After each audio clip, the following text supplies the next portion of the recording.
Right then. Welcome back to the Foxhole. Foxtrotting in the Foxhole. Season 10, episode 26, number 314 overall. As promised yesterday, a double dose of shenanigans from the Foxhole. Thursday and Friday. Yeah, we're still working on some stuff, as you probably saw. If you checked out the Aftershocks episodes, if you haven't, start checking that out. You know, we're doing some interesting stuff there. We're having a lot of fun as we're trying to up our game and make this a high fidelity platform for good quality content as far as sports, other pop culture and fun stuff, shaking it on out. Anyways, enough silly stuff. Let's get cracking. As always, like and subscribe to our YouTube channel. Hit us up. We need help with the algorithm. Tell your friends to do it as well. You're really helping out a kind bro. All that good stuff. FTINFX@gmail.com or 541-525-0896. Leave a message. Feedback, any of these things, especially since, we're under construction. And there's stuff that if you see something that can help us put out a better production, by all means, let us know. Always thank the folks at Rode. What an incredible ecosystem, even though it can be a little bit finicky at times, but I love their gear. Zoom, Potenzic, all the cable makers. Yeah, helping content creators around the world put out the cool voodoo that they do. Okay, Open Face, episode 314. Let's get it. Like, subscribe, and tell your friends. Let's go. Well, unfortunately, we started out a little bit on the somber side this week.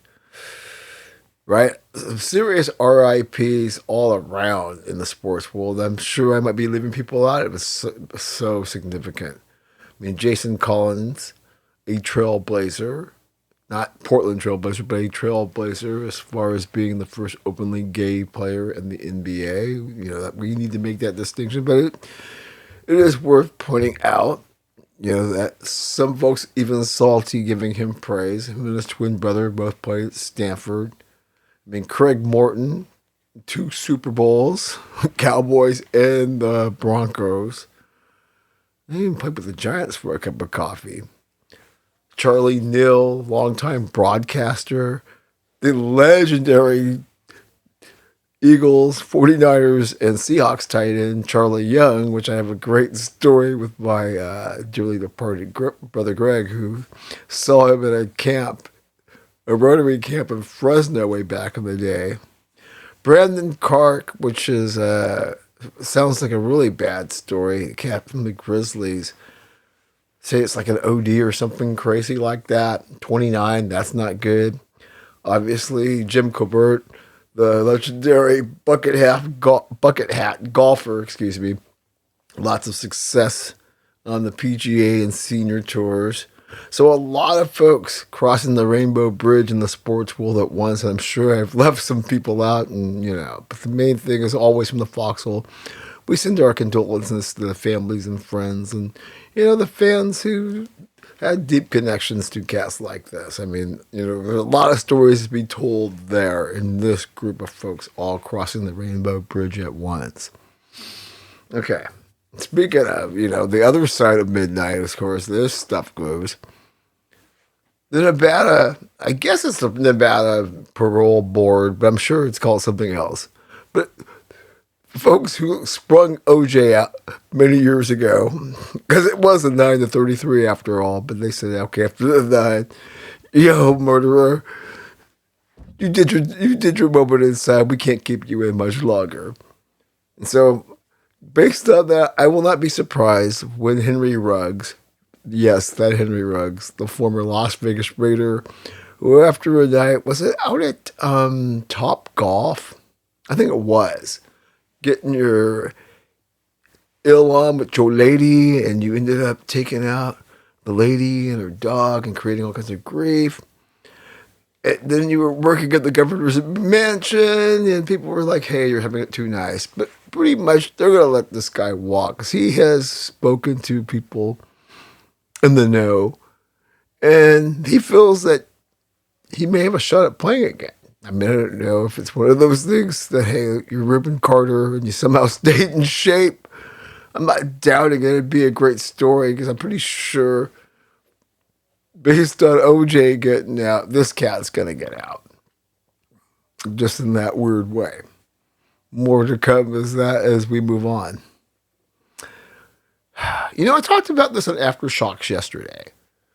You know, how the story within the media personalities in this ecosphere is becoming more prominent than what's actually happening with the product itself. And sure enough, another beef comes out. Right, the whole thing, you know, with what Eddie Murphy said about giving somebody a rope and they want to be a cowboy. I mean, it's like give somebody a microphone in this world, I guess myself included. You know, we don't be on too much of a high horse. But no, we got Paul Pierce, who has to let us know that he's not a fan of Nick Wright. I mean, I get why Nick Wright might get on your nerves. He doesn't get on my nerves. I actually like him. I can actually take him even more of Colin. I find if I am watching FS1, the little triangle of Wilds, Chris Broussard, and Nick Wright, then the other cat that comes on later, and then, you know, the two, and the football guys in the last half hour, it works. It's informative and they have good gust. And it's not like the stuff at ESPN where it's just completely whacked. I know I'm off the tracks here, but the idea that Paul Pierce, Mr. DUI, getting busted with the hose and I don't know. You had your moments. As a Laker fan, I can say a lot, but I'm not going there. I mean, because everybody has a right to a platform and say what they want. But I just find it interesting that more and more for clicks, cred, or whatever, that whole content before everything, I'm thinking, do we need to know that you don't like Nick Wright? Any more than we need to know Jason Whitlock and Stephen A. Smith don't get along? Anyway. Another interesting point that came up this week is this whole thing, you know, where, once again, the shit going on in the media being more important than the product itself. And this is more about the pushback of male reporters. You know, how females had to be able to have access to covering men's sport. But why do we not see any men reporters in female locker rooms for the NWSL, the WNBA, or NCAA W? Fair points. And I think that as we move forward, as I've been talking about on these platforms, discussions about gender, Title IX, the soup's bubbling in the kettle when it comes to this. And I mean, there are signs, and we'll talk about this in the next segment, that, yeah, like it or not, we're going to get a little more clarification on these things. And as I've been saying all along, you need to make some decisions that sometimes may not be the best solution and may make some people uncomfortable. But we get to a solution. And I kind of feel this is another one of those things, getting back on the tracks, where the conversation is going to be interesting. And I hope it doesn't disappear into the ether in terms of equal access. And pretty much, you know, if you're creating a buzz, everybody should have access. But, you know, when it comes to the queens of the court, especially, yeah. Yeah, there's a lot to say about that. Things I still have to unpack before we get to those segments. But let me move on here. Speaking of FS1, obviously arm of Fox Sports in general. And always people are like, oh God, it was Fox Sports. I'm like, you do realize that the news division and the sports, there's no connection between the two as far as Murdoch's media entities. Given some of the woke characters in the bit of FS1, I'm just like British Petroleum on that, yo. Anyways, Fox is teaming up with Harvard to study American fandom. And this is supposed to be a unique study. I'm kind of cringing and also excited. Cringing because I think they can really F this up. But excited in terms of the kind of data they can extract and the kind of interactions they can get if they are truly wanting to do a study about the uniqueness of American fandom. This could be extremely cool. Yeah. Okay. So I got some viewing in this week. I always get my recommendations, or don't waste your time. All I can say, after watching the logo on Amazon, now I know why I didn't waste my time with Winning Time, the series. I don't know. I was moved. Okay. And this is, because I'm a hardcore Laker fan, as y'all know. But I've always admired the incredible journey of Mr. Clutch, Double Four. Watch this documentary. I'm not going to sit here and, babble about it, but I think it's essential viewing in terms of one of the great figures in American sport over the last 60 years. So if you can watch it, definitely do it and tell me what you think. And FTINFX@gmail.com, or, call the hotline, 541-525-0896. Okay, let me go off the script here for a minute. Ooh, let me just wet my whistle. We'll talk about this basketball game, but did that get out of hand? We got a lot to talk about here. This could be a good episode. I'm really excited. This Friday night, by the way, I'm watching the Spurs dismantle the T-Wolves in the pivotal Game 6 on Prime. Enjoying myself a seltzer up here at Eagles Nest 2. Lodged in Studio B, as we have been as of late. Anyways, so this Chud the Builder thing. What the F is up with this nonsense? I mean, this is another one of these content before everything moments that, that acronym has become kind of the drop of the season. And there's an element of truth to that. Because when you watch this guy, and I don't know if you've been following this clown or not, but he goes around trying to incite people by being racist, and he's got a weird background. As the conspiracy theorists say, and the Oswald being a total psyop or a plant of some sort, and there were some elements to watching this guy's trajectory. And how did you all of a sudden? Isn't it interesting how everybody that's kind of like pulled their money out of the West, they've gravitated to Tennessee. And when Tennessee was, and this is not a knock on Tennessee, but Tennessee has its blend. And it's really interesting, all the weird energy that's kind of emanating from that state. I don't know. Call me crazy. Anyways, what else do we have as far as open face goes? How about Cork City FC? Obviously, with Cork City, you probably have an idea where they play. Anyways, they are leaving X, formerly known as Twitter. Why? Because they feel that there's way too much abuse, sexist, and things that go against what their club stands for. And what do I say to that? I go, yeah. I don't mind X. This is still a good place to get content, especially if you follow sports. But there is a lot of, let's just say, there's a lot of stuff that just is so unnecessary. And so I don't mind a team like that just saying, no, you can find us on another platform. We're not going to be on here. don't have a problem at that. That goes against your values, and there's a lot going on that platform where I can see where you would have that stand. Okay, let's lighten it up here.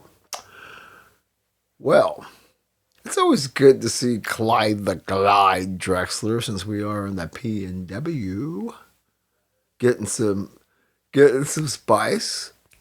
So apparently his jersey from his Olympic stint could fetch $200K at auction. I was thinking, that's kind of low, but then again, with all the money that's spent on Jordan and some of these newer folks, I'm like, yeah, somebody paying $200K for Clyde, that's pretty cool.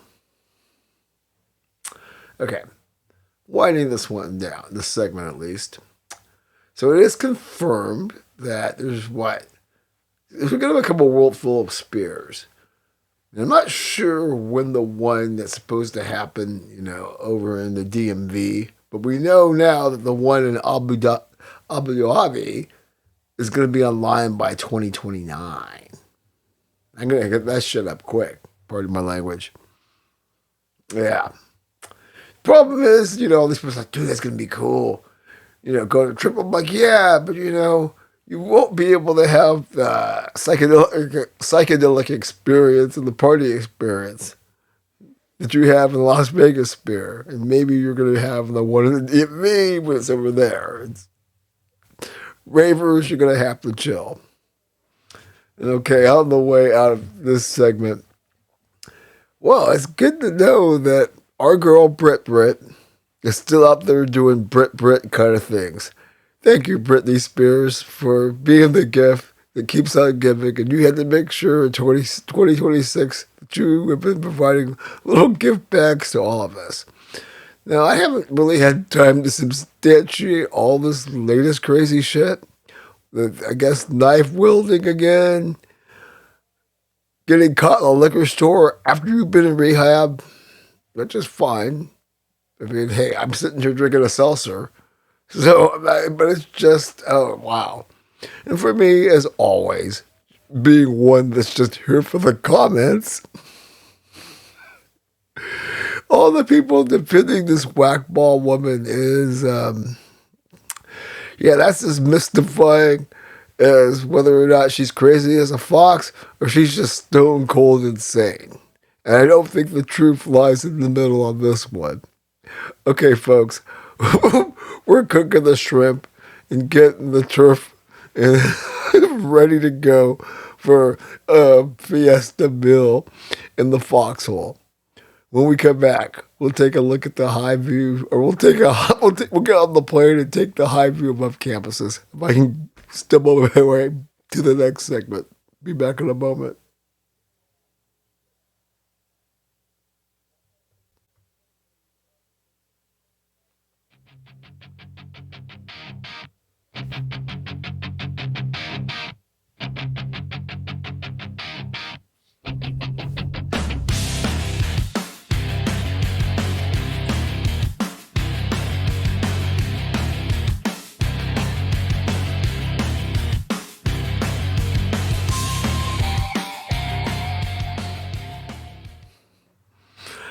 All right, then. Welcome back to the Foxhole. Your faithful host, Ken Harlan. Ice cold chillin' like Kavicha Karvachkalia.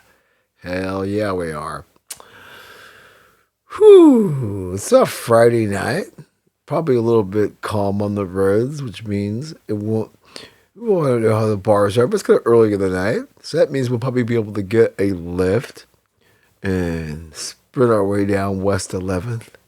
And get our booties to the Eugene airport, where we will be ice cold chilling like a funky cold Medina, high-fiving and fist bumping our way through TSA till we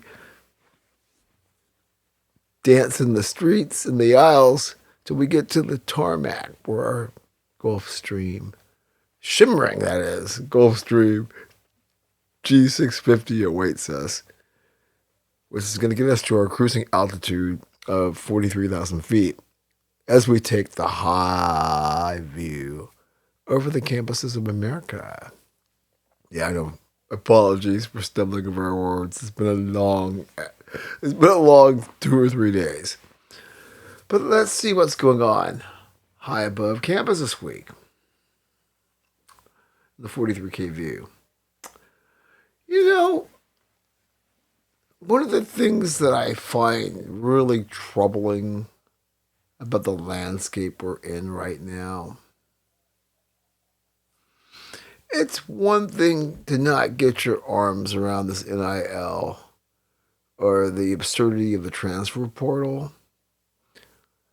But those are things, and those are major questions that hopefully will have some more answers. Especially, it seems like the Democrats and the Republicans might be in the same room on this one. But this gambling thing, right? Every time there's a story, it kind of just disappears. And I get that. You know, this is a flourishing business which has endless levels to grow in terms of being able to generate a lot of money for schools, athletes, agents, parents, wags, endless amounts. And so I get not wanting to F with the faith of, 300 million people or whatever. You know, that one episode in Ken Burns' Baseball when they talk about the effect of the Black Sox scandal in 1919. And with this, it's the same thing now where it's just like, we don't really want a gambling story to rock this. You know, the popularity, stadiums are always sold out. Even though we don't like being streamed to death, we do it anyways because we need our injection of whatever it is when it comes to the college landscape. You know, obviously probably football, baseball, softball, basketball, grass, soccer. Anyway, I just wonder because you've got like this Brendan Sorsby story that seemed to be. People say it's the tip of the iceberg, but this kid, we paid him $6 million and there's integrity questions. That disappears. The point shaving thing at Fordham, the point shaving at all these other smaller schools, all these stories kind of go away, and that Tim Donaghy kind of thing, and it never becomes a problem, and it should be, is all we're saying here. Okay. I talked about Lane Kiffin on Aftershocks yesterday, 044, check it out. Like I said yesterday, let sleeping dogs lie. You didn't, but he does have one of those. He's got a Teflon coating, as everybody says, until you don't win in Baton Rouge. You think the chickens come to roost for being stupid for saying that? Ask Brian Kelly what mediocrity will do. And this is something that as good of a coach as Lane has become, he's definitely got plenty of that in his past as far as being mediocrity or sucking. Ask out the late Al Davis about that. Racist legacy was an obstacle to recruiting in Oxford. Wow. Yeah, he definitely went there. So anyway. Like I said, I kind of hit that hard yesterday, so we don't want to beat a dead horse too hard. But I like to when you go there like Mr. Kiffin has done. So speaking of beating a dead horse, Coach Prime in the news for lots of things, but we'll start with this one. Mr. Deion Sanders. He would like an NIL cap. Gee, he and a few others, I'm sure, right? Oh, wonderful. You're not an elite player in the NIL realm. And of course you want a cap so you have a chance to compete. Because otherwise, there's deep pockets in Boulder, we know. But in this arms race, nah. Mm-mm. And he knows it. And I know his pride is getting to him in terms of what happened last year, what might happen this year, and you are nowhere closer to being a product that can dream of a natty. Remember all these people? Oh, yeah, just give him a moment. He's going to be able to put together a team that can get a chip in 2 or 3 years. Man, I'm telling you, what dispo do you all go to when you come up with this stuff? Because I need to know where that is and get some of what you're smoking when you say ridiculous things like that. Anyways, let's move on. Mario Cristobal. I guess I could say something sarcastic, but now that he's legit, I have to sort of give him his flowers. And I like him coming out and saying that we are not close to having a proper structure for the NIL TP universe. And he's right. The only thing I can say about that is it seems like Maria Cantwell, and then forget who the other cat is, there is a lot of traction to get their bill forward, which may add some teeth to this. We know that it's got support from the White House, it's got support from the schools, it's got support from the coaches, the athletes, and the woke mob are going to try to have none of this nonsense, but I think it's going to happen somewhere. I don't know what this is going to actually look like at the end of the day. But I think Mario was right at the moment. Until the adults get in the room, and I've teased this in the past that they are, and like I said, if you can get this past the Senate, I don't know what's going to happen with the House, especially with midterms coming up and everybody ducking for cover. But hey, maybe they can get a cheap win by putting some structure around this and getting their arms around the streaming thing, and where we're getting nickel and dime to death. I'll talk about that more down the road here in this episode. But yes, Mario, you are correct. And I don't want to say the cavalry is coming, because we don't know if the freaking cavalry is coming. But there is a possibility that there could be relief as far as bringing some sanity to this. So we'll see. Of course, then you got Paul Feinbaum chiming in on this, and he's the latest to come out and not be on the push for 24. In fact, Paul Feinbaum says going to 24 would be the worst move ever. What does the Foxhole think about that? I don't think it's the worst move ever. I just wonder, are there 24 good teams? You can find 24 good teams. I mean, not 24 good teams. You can find 24 teams that we will watch the product. But based on what we're seeing now, and I think the shenanigans that are going to go on to make sure everybody's interest, as I mentioned yesterday about the ACC, hey, 24 teams gives us hope. So I don't think it's the worst thing ever. And like I mentioned this yesterday about the regional talk, which is what I've said all along. It should have been years ago, even before this nonsense happened, as far as breaking away from the conferences. I do like that concept is, I'm not saying it's gaining momentum, but it's being discussed. And it probably needs to be, as far as bringing some sanity back to this and not having Cal's tennis team have to go all the way out to Piscataway, New Jersey, to play a match against Rutgers or some whack-ball nonsense like that. I don't know why I feel so dingy. I mean, this is only the first seltzer I've had all day, so we're not like coming to the broadcast partying. But yeah, I think it's the allergy meds. So bear with me, folks. We're a little bit spun, but we're going to get through this. Yeah, we really have the wild, wild west as far as this landscape that we're in now. I mean, you see this thing about Cal's quarterback? His name is Jaron Kiwi. I've got this probably wrong. I can't need glasses or blow this up. Sagpalotti?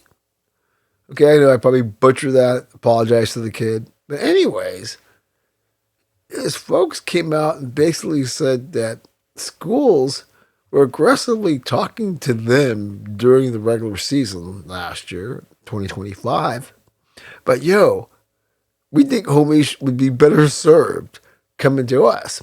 After all, you could make that pitch after seeing Fernando Mendoza leaving Berkeley and going to Bloomington and becoming a national hero.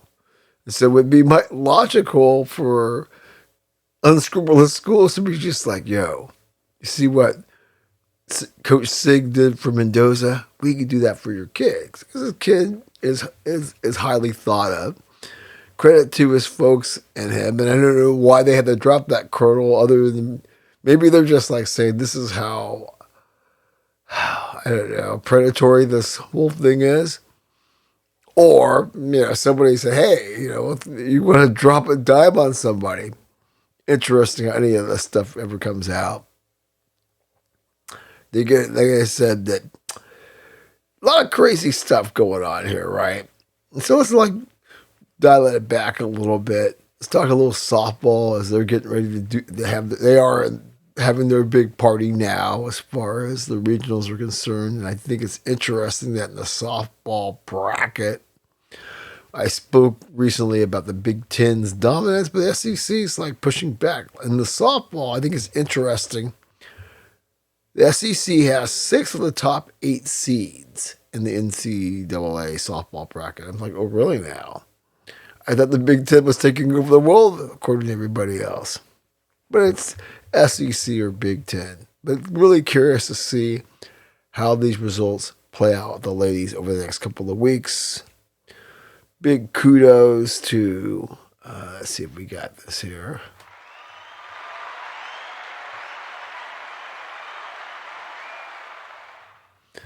The Rainbows of the University of Hawaii winning the men's NCAA volleyball crown, taking out UC Irvine, which is kind of interesting. 2 Big West schools, really. Hey, that's cool, though. Good for Hawaii. Props to them. I wish my Season Matadors could be in that spot since we're common opponents, but the Rainbows having a few sips of the bubbly. Good for them. Okay, this is an interesting one for me. Flip side when we start talking economics, because anytime we can go with the numbers, we like to. Okay, this is one where I can applaud it, but also think stuff like this is never going to be sustainable.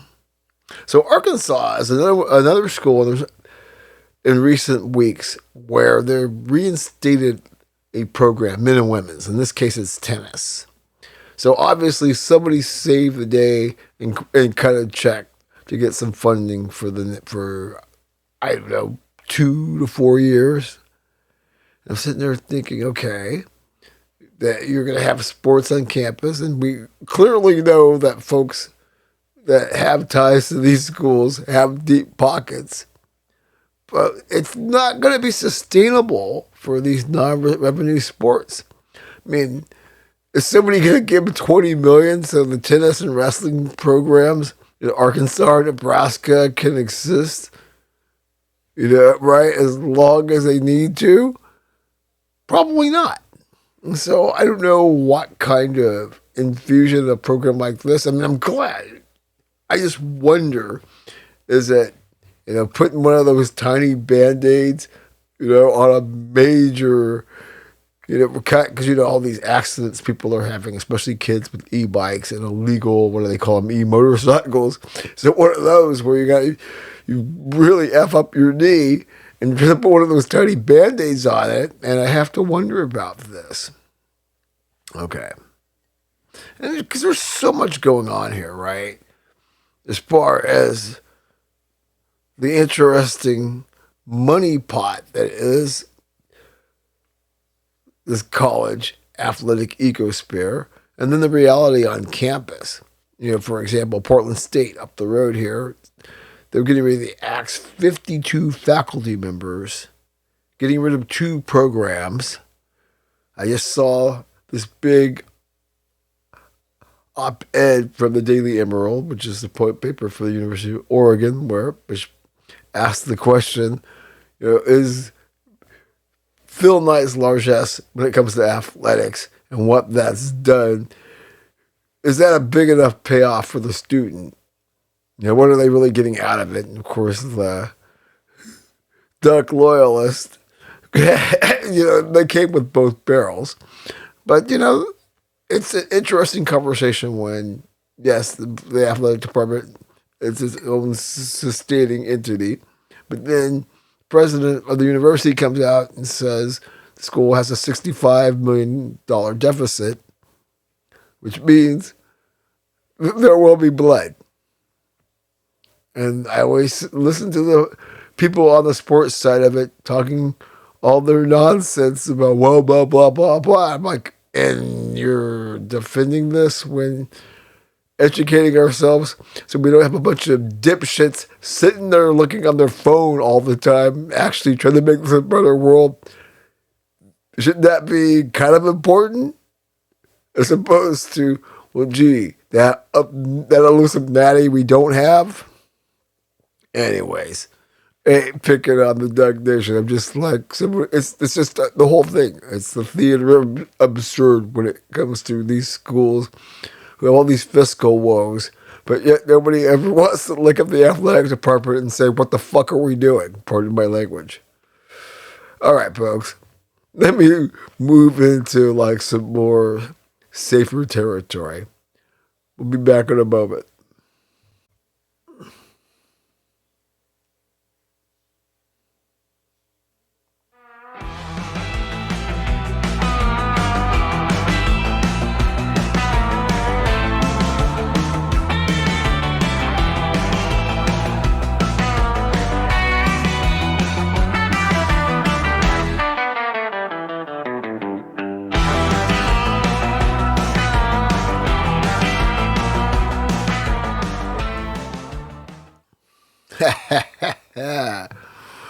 Welcome back to the Foxhole. Your faithful host, Ken Harlan.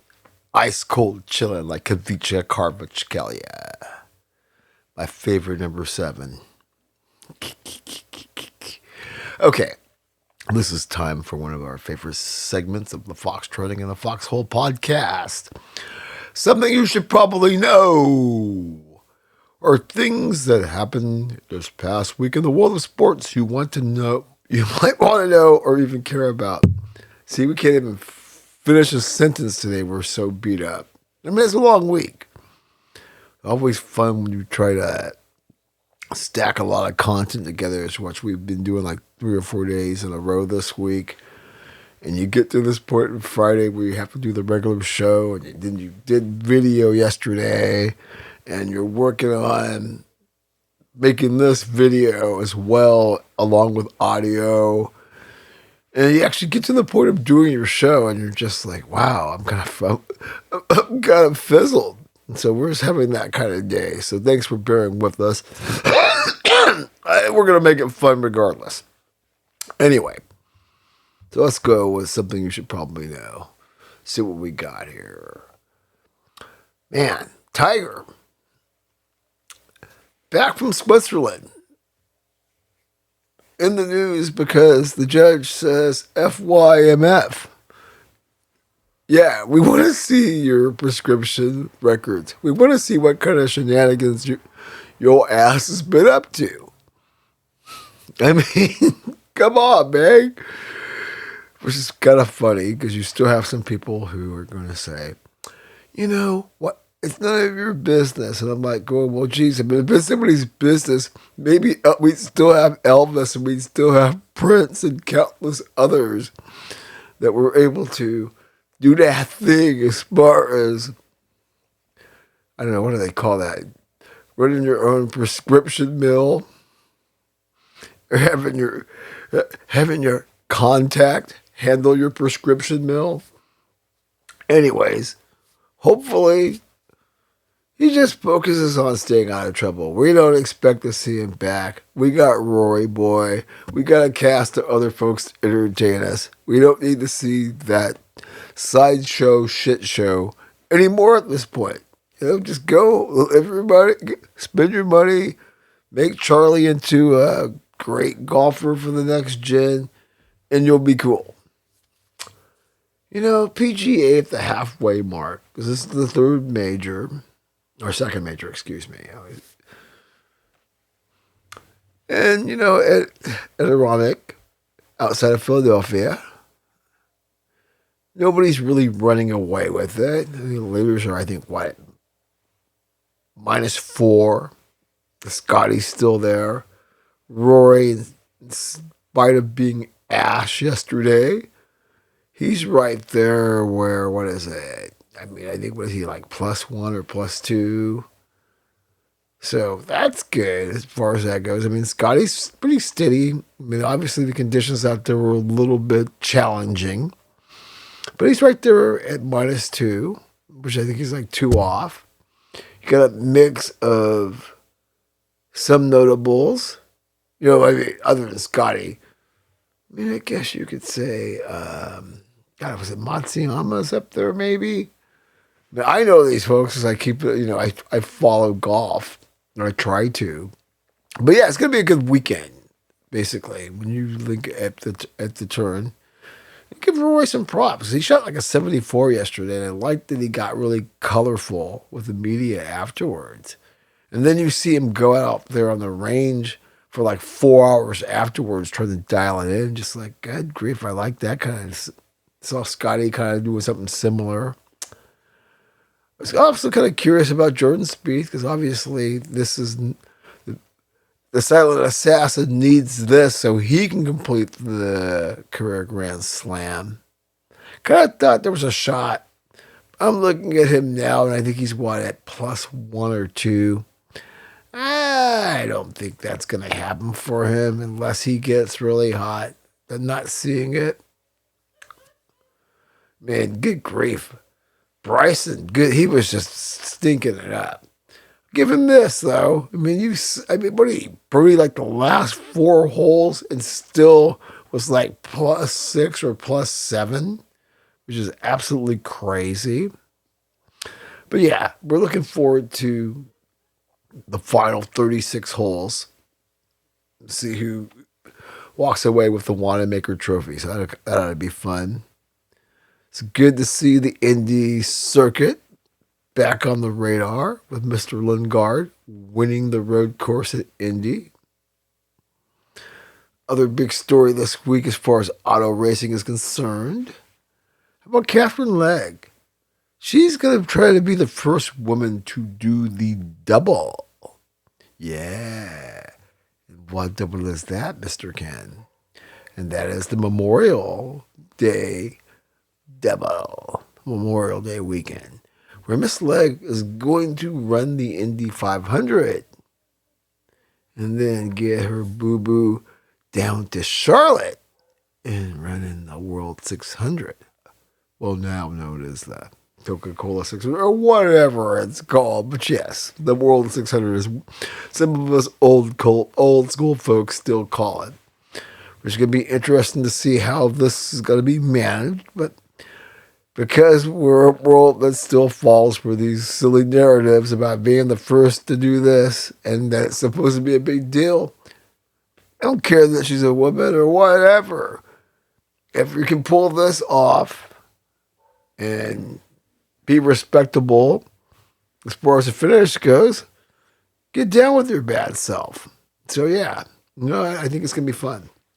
Okay. Had a big UFC 328 that went down also since we last talked. How about Mr. Strickland regaining the UFC middleweight belt with a narrow decision over previously unbeaten Khamzat Chimaev, who was 17-0, but now is obviously 17-1. Very narrow. I think the judges had it like 48-47, 48-47. And anyway, yeah. I think, I was one of the platforms I was watching this week, and they were kind of talking about, it's kind of weird that they don't have anybody dominating in UFC, the fact that this guy Strickland, what does he have, 7 or 8 losses over his career? Is that a bad thing or not such a bad thing in terms of where this product is? We got to get our man to talk some UFC. I haven't done that since season 1 or 2, and we're like in season 9. So I'm going to try to make that happen because I've got some questions about that circuit because I don't watch it closely enough. And there's some people that I do hang out with. Be kind of fun. We're trying to, angle to get some more guests on here and whatnot. Like, actually, if I get my man C-Dub on, we could also talk about boxing because there was a big fight over in Manchester last weekend as well, where Daniel Dubois knocks out Fabio Wardley to win the heavyweight crown. Now, I don't know what heavyweight crown that is because I'm pretty sure it's not unified. I mean, maybe I should do my homework and figure out if it is, but knowing boxing, British Petroleum. But the fact is, I heard this was a great fight that not only was it a rock'em sock'em robots kind of thing, that people are thirsting for a rematch, but we need some time for these guys to recover because it was that much of a war. So we'll do some more digging and talk to some people and to know what they know about that. But apparently this was a classic. So, yeah. Okay. Another thing that we find interesting here, this whole little marriage, this is the only true sport, as the late Greg Harlan would say, what is this ESPN WWE hype train they're trying to create that at the end of the day, nobody really gives a you-know-what about?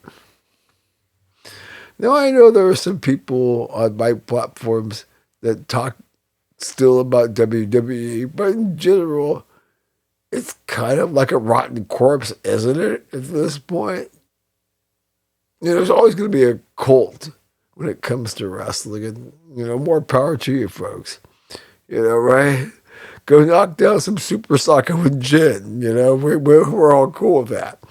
But I just think when I see ESPN trying to hype it, and when they're kind of ignoring other sports that are no longer part of their platforms, it is kind of absurd, isn't it? Okay. What am I going to leave you with? Yeah. Boy, it's always interesting because on the one level, you have what the IOC, when it comes to transgender athletes or biological competing against women, whether you're a man, whatever that conversation is. We've talked this to death. But I like how when you think we've moved forward with this conversation, creating a little pain, then you have Whackball, California, my state, where, there's still a lot of flexibility in spite of folks trying to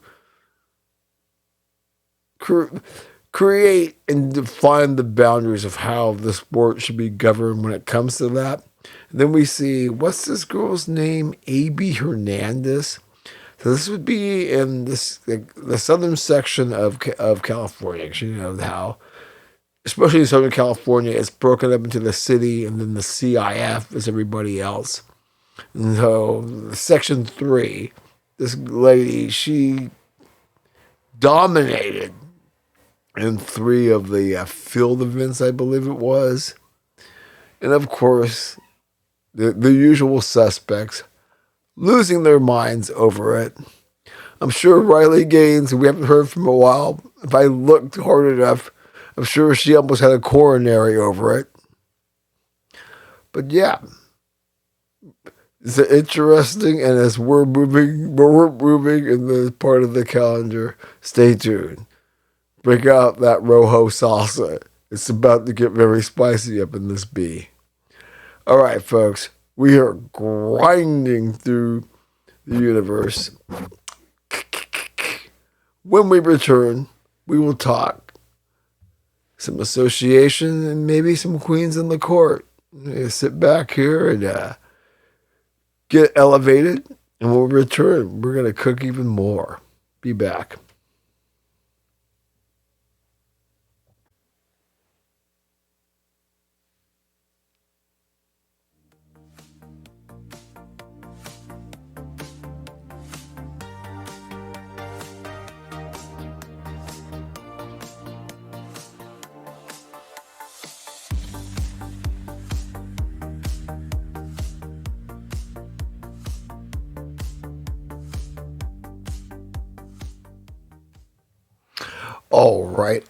All right then. Welcome back to the Foxhole. Foxtrotting in the Foxhole. Episode 314. Your faithful host, Ken Harlan, coming to you on a not quite late, but getting there Friday evening. A lot going on, especially in the association, so in the Queens of the Court. So let's talk some hardwood. I mentioned this yesterday about the Sixers kicking Daryl Morey to the curb and making a clap to Josh Harris. Like saying, yeah, hopefully you'll feel that way with Dan Quinn if the schedule is as tough as it looks. But all that kidding aside, it is kind of interesting to see that team sort of come to a realization, and I think a lot of other teams in that same way. And I think we'll sort of like dive into this. So let's get going with this. I mean, the lottery happened. The Wizards win it. Obviously the whole pain and suffering in Indiana where they lost out. It would have been protected or whatever they've got going on, and they have to go apologize to their people because the Clippers get their pick. Commissioner Silver announces this whole 3-2-1 lottery thing to take away some of the incentives of tanking. And what it really comes down to it for me, stumbling on our words again because we're having so much fun on a Friday night.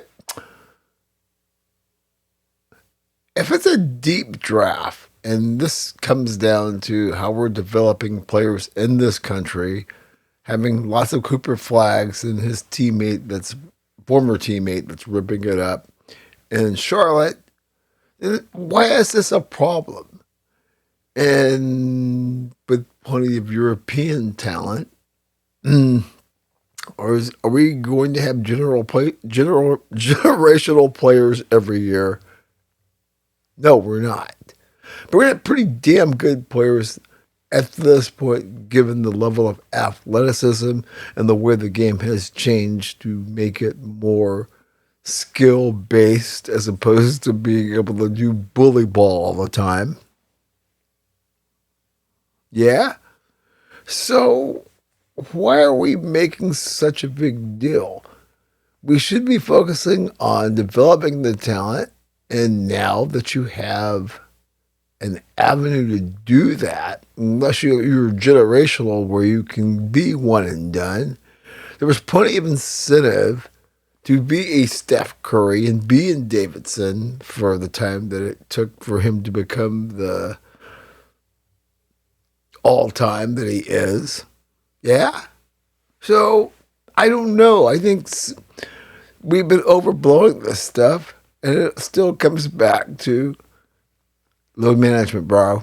Don't worry about people trying to get better. Figure out a way so the product isn't so watered down because you're paying these mofos so much. And it's just like, yeah, man, I'm chilling, man.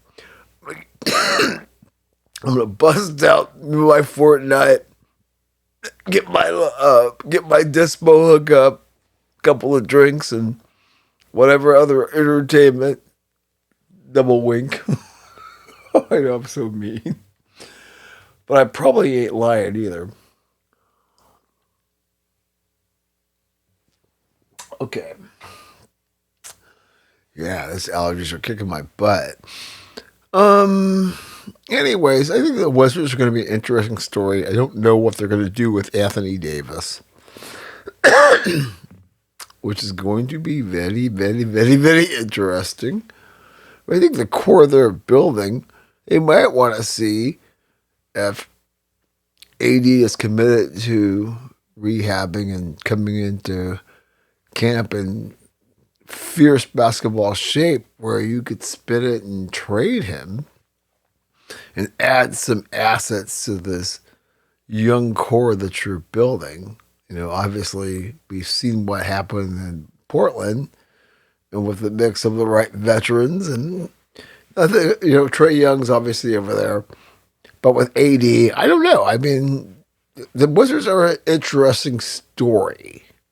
I mean, you're going to have some veteran leadership as far as molding where this franchise can go.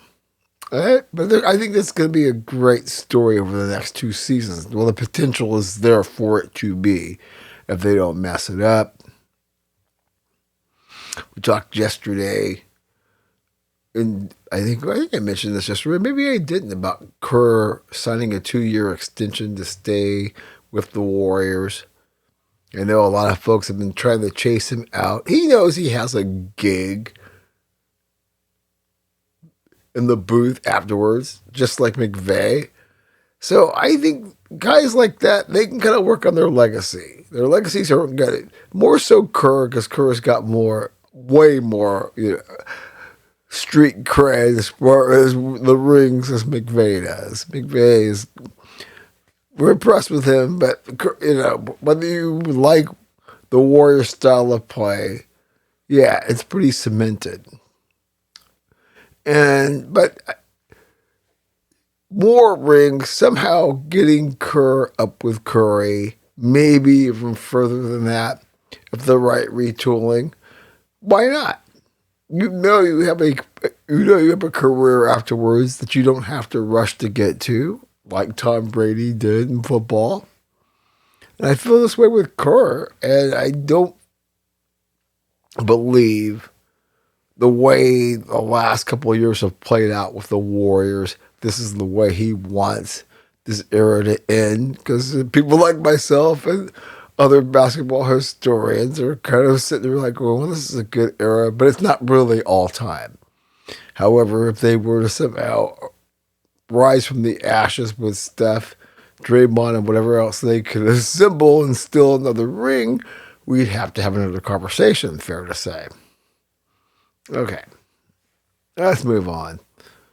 Looking forward to seeing where this Knicks plays whoever. Obviously, Cleveland having a chance to salt this thing away on their floor decided, hey, you know what? I'm just going to leave my panties on the floor and let everybody know if the booty was available. And that's unfortunate because this Game 7 going back to Detroit.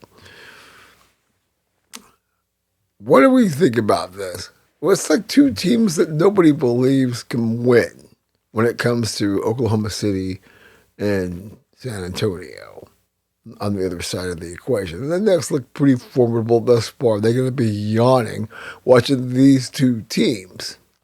But what do you think about the Knicks? They would be the team that would somehow drop the ball because they've been sitting on the hen and hanging out with all the snow bunnies, Puerto Rican hotties, and whatever else is going on up in the Big Apple and take their eye off the prize. Oh, man, you're pretty harsh. I'm just saying, who knows? Hopefully they're staying focused. But you just get the sense when it comes to Cleveland and Detroit, it's like, it's kind of a British Petroleum kind of moment. I don't know. Anyways, we got a Game 7 coming this weekend. The flip side, Minnesota and San Antonio. Hey, give San Antonio credit. They gave this series a little pizzazz with the whole thing with Wemby getting ejected. But in the end, with Ant-Man really never being back to 100% after coming back from an injury. As I said on Aftershocks yesterday, and I think I said it even on episode 313, the Timberwolves intrigued me in a lot of ways, but they just feel there's certain areas where they have to get better if you're going to be able to beat the San Antonios and the Oklahoma Cities of the world. Not rocket science. But I'm sure for A-Rod and the other cat, they're like, you think it's that easy, huh, Ken? Okay. I mentioned about the Lakers yesterday. Still trying to get the data pieces when it comes to this whole thing with LeBron. The conversation that the Lakers have underappreciated him, the Laker fans, of what he's done. Oh, man. Remember the decline of the Western civilization? You know, what is her name? Penelope Spears or whatever her name is, the great movie. The first one, it was about punk. And then there was the metal years and all the nonsense.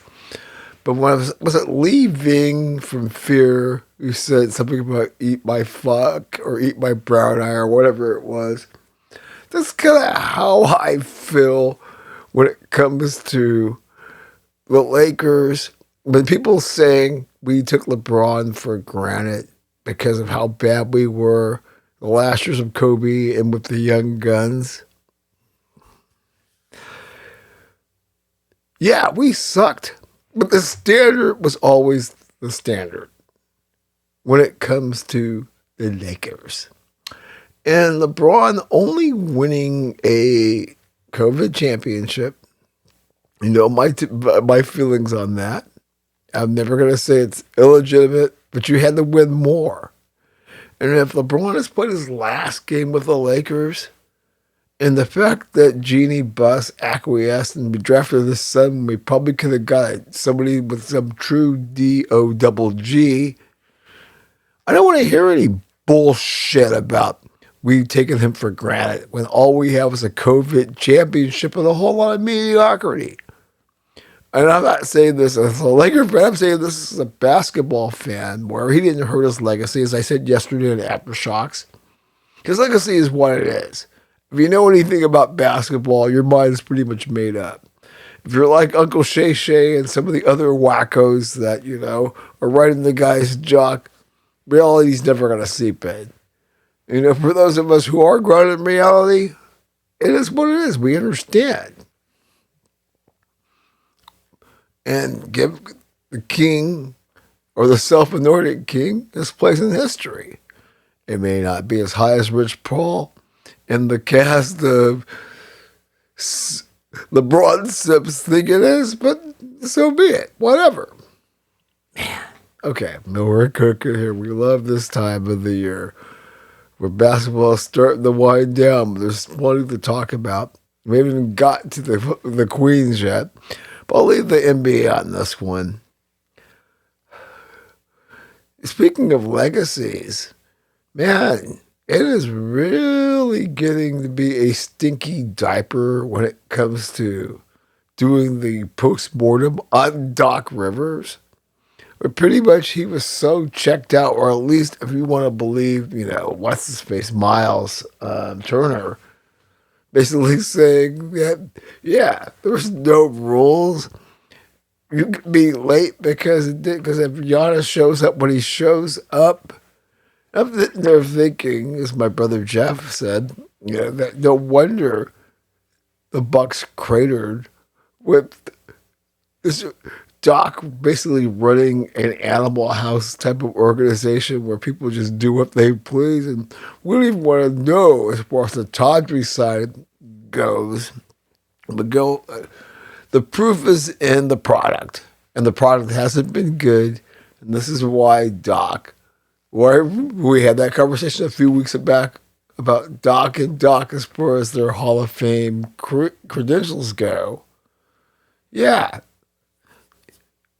Not a good look, Glenn, Doc Rivers, on your way out. hey, maybe you get to sit back with Doris. Maybe they partner you with Doris Burke and you become, ESPN's number 3 team or something like that. Okay. Well, let's get to the W. And I'm going to probably save a lot of this for Aftershocks 045. There's a lot to unpack. There's a huge game tonight with the Washington Mystics and the Indiana Fever. Mystics win in overtime.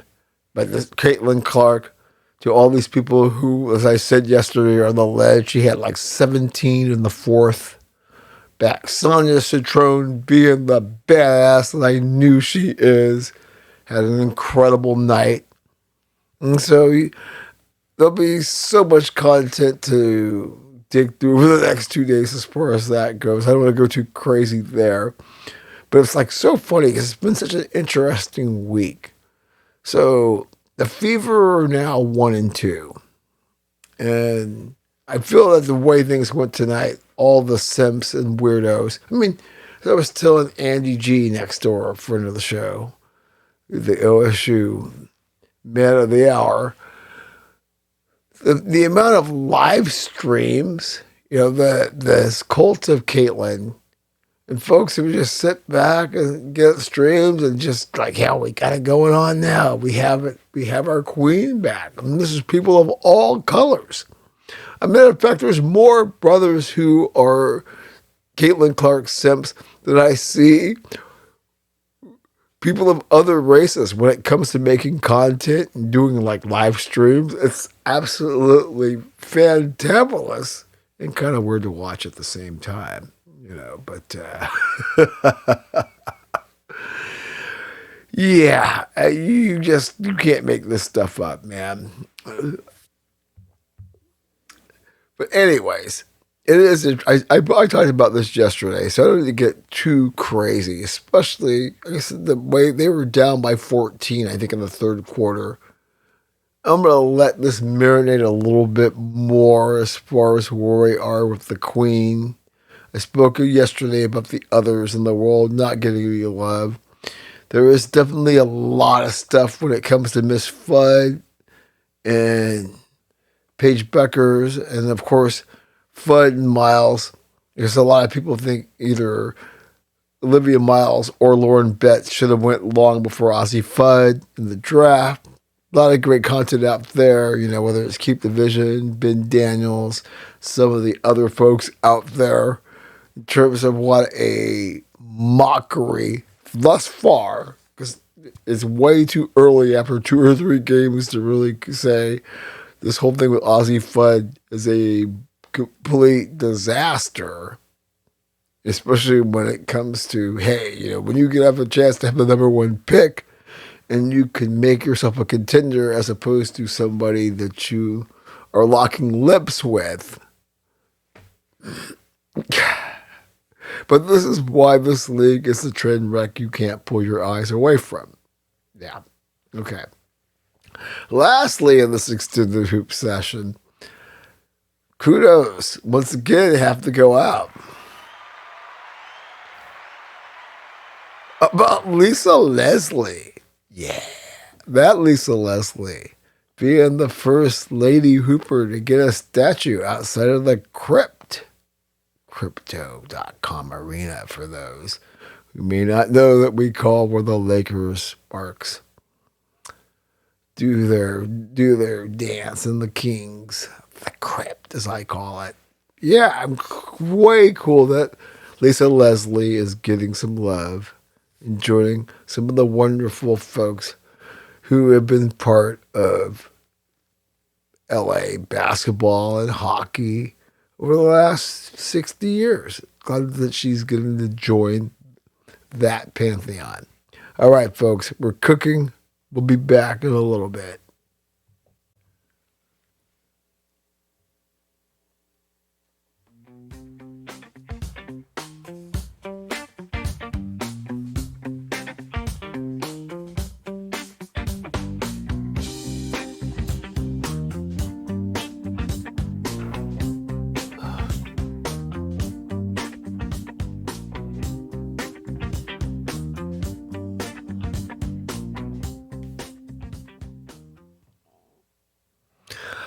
Aye, aye, aye. Welcome back to the Foxhole.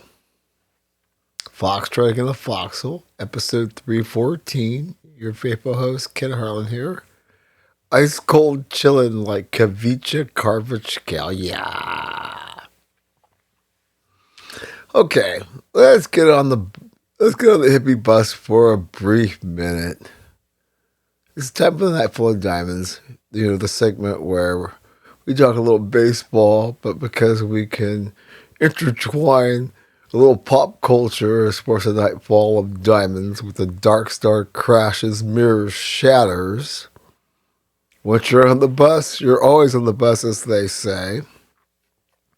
What's going on in the hippie world this week?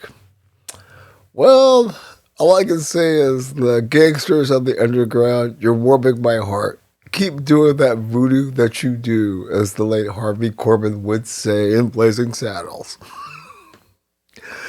Yeah, if I could ever just find time to unpack some of the stuff and actually give it a spin. But we'll see. Now that it's warm, and we'll find some opportunities.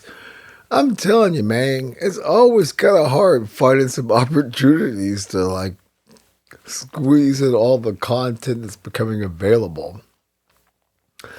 Let me see here. What else do we have here? We got Hotel Burbage and Friends. That's kind of like the thing that all the streamer folks are hitting.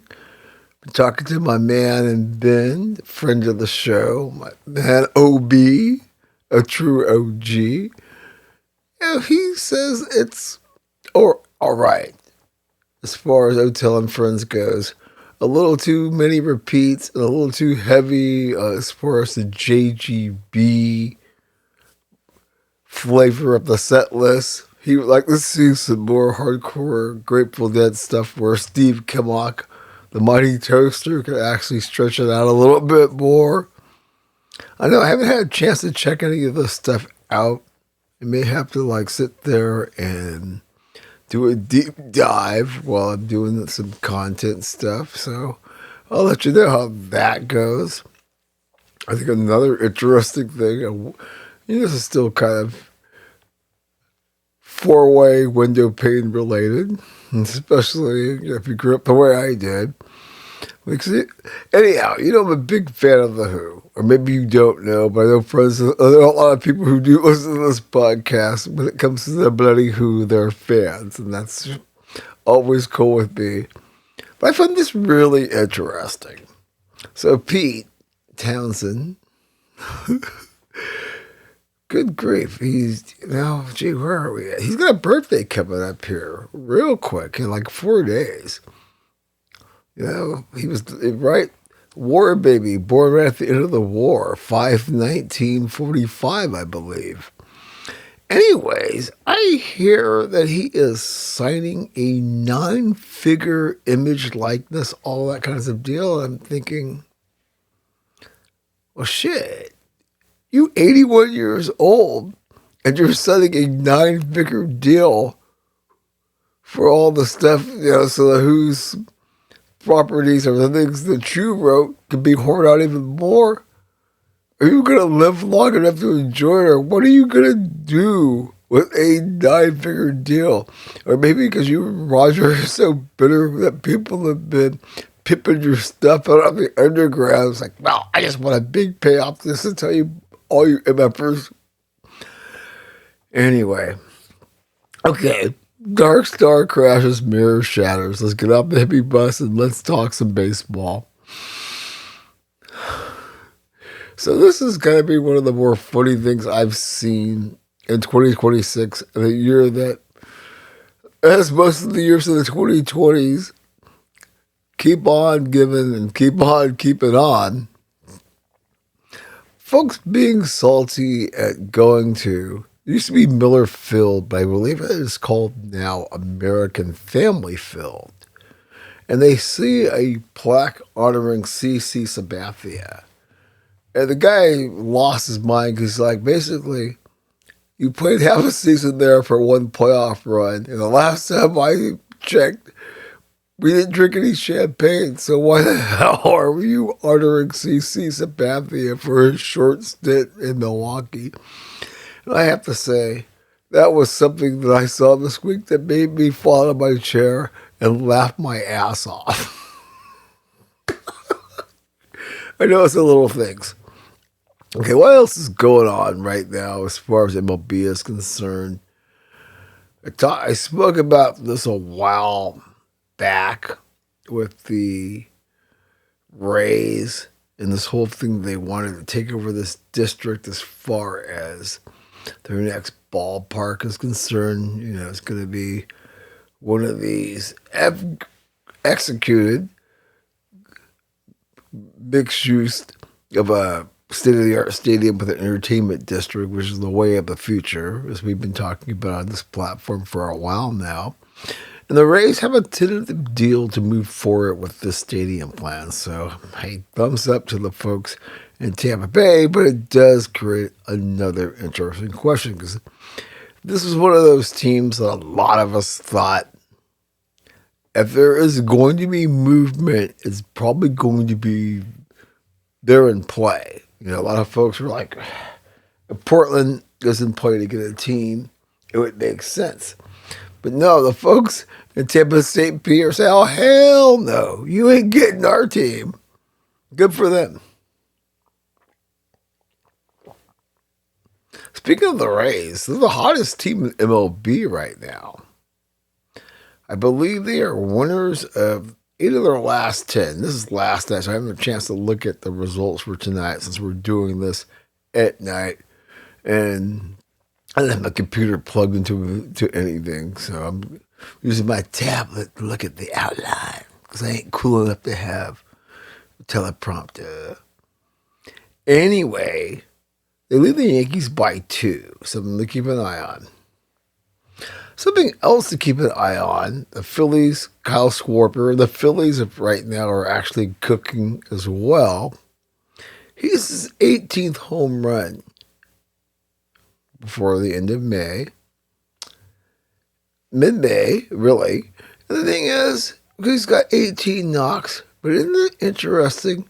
Unless it's Shohei or Aaron Judge, nobody gives a blank about people hitting bombs. Because this didn't move the Richter scale one bit that Schwarber hit his 18th. And the Phillies are cooking. But if it had been Shohei or Judge, somebody would be talking about it.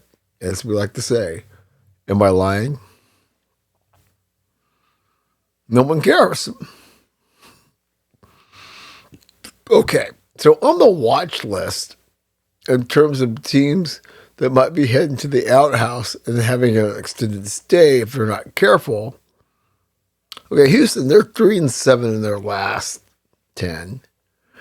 It's a crappy West. They're only 6 games out, but it's more concerning that they've been turning southbound more so in the last 3 seasons. Something to keep an eye on. Same thing with Detroit. They're 2-8 in their last 10, but they're only 4.5. So it's not a red flag yet, but it's something worth keeping an eye on. We got rivalry weekend 2026 that's incoming. Love that you get regional and historical matchups again. Something that MLB needs to do more of. Get eyeballs and actually pump it up. So that's all good. What else do we have? Man, Yashil Puig in the news. Apparently, the prosecutors really want the judge to run buck wild on his ass. Kind of in that D'Angelo Barksdale kind of way.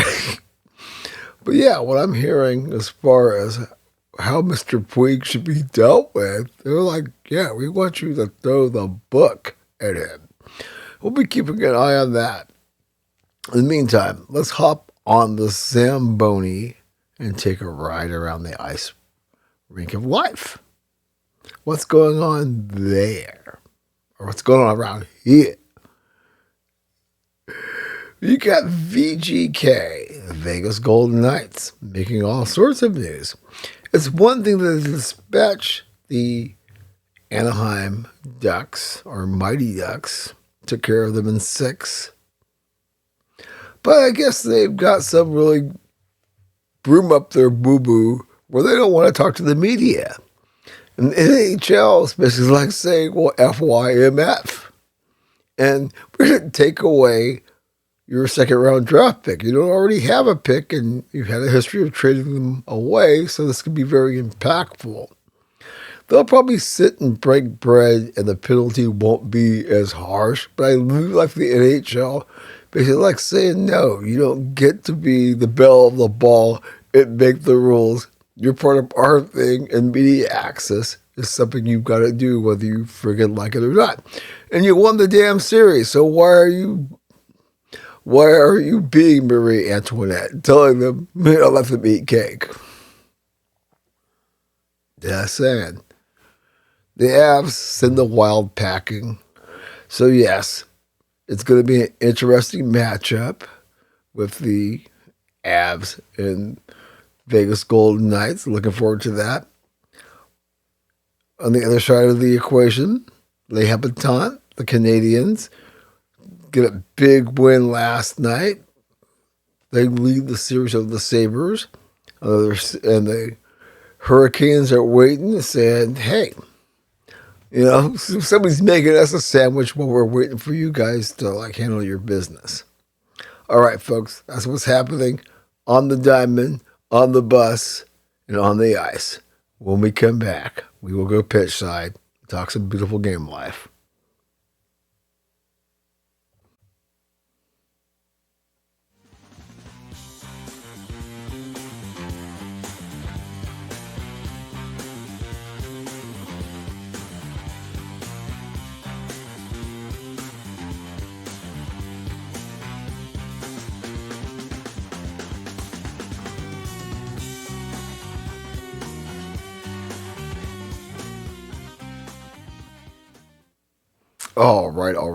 All right then. Welcome back to the Foxhole. Your faithful host, Ken Harlan here. Aftershocks. It's not Aftershocks, it's Foxtrotting the Foxhole, episode 314.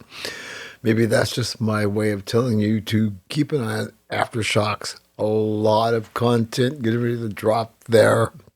Like and subscribe to not only the Spotify, if that's where you get this content, but also the YouTube platforms, anywhere.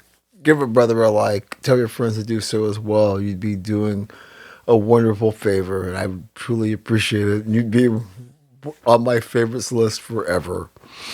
Okay, after the shameless pandering, let's get cracking. Let's go pitch side. So as we're winding things down over in merry old England, Arsenal, who's got a big date with Paris Saint-Germain at the end of the month for Champions League. They moved closer to the EPL title with a gritty win at West Ham. Okay, I don't see them bottling this, although Manchester City took care of business, so I think it's 79-77 as we head to the finish line. The more interesting thing happened today, actually, with Aston Villa knocking off Liverpool to secure their spot in Champions League, and where Liverpool is hanging on in the balance after this. They still should get over the hump, but hey, we'll see what happens as far as that goes. As far as England goes, Barcelona clinched La Liga with a thrashing of a reeling Los Blancos Real Madrid. A lot of things going on in the Bernabeu. The chosen one is going to be the next captain of the ship. It's been rumored for a while. I still thought, y'all don't want to bring this craziness, especially given everything that's going on with Mbappe. And there's so much going on with Mbappe. To his credit, I guess, he kind of came out and said, no, it's when everybody pissed off at me. I don't want to leave. This has always been my dream. As a PSG fan, I've heard this BS before, but I will say this. Knowing this is something that he wanted to be part of the team that has the greatest legacy, and that was kind of his childhood dream, even though he's a Paris kid and all this other nonsense. Fine.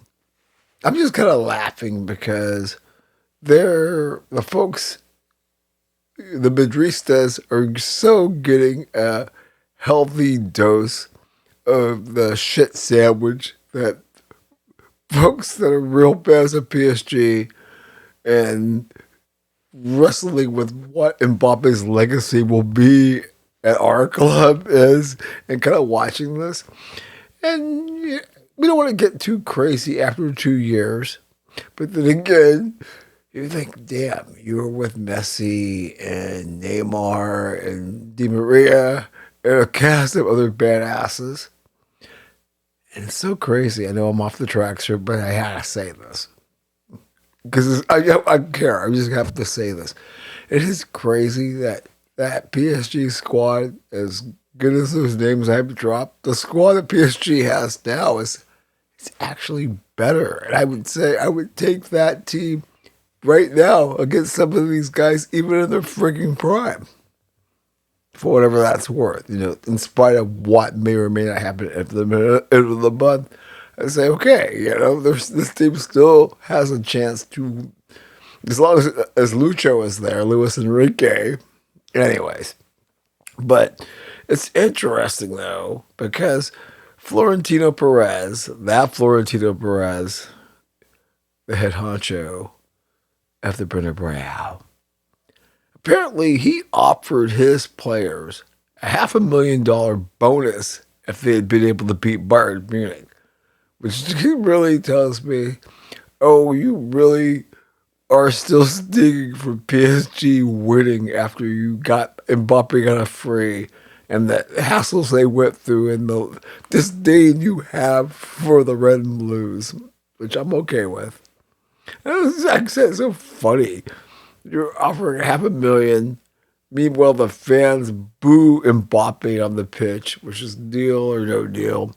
Mbappe delivers anything, people will shut the F up as far as that goes. So, the team is planning an intervention, whatever that means. But with the chosen one coming into the building, let's just,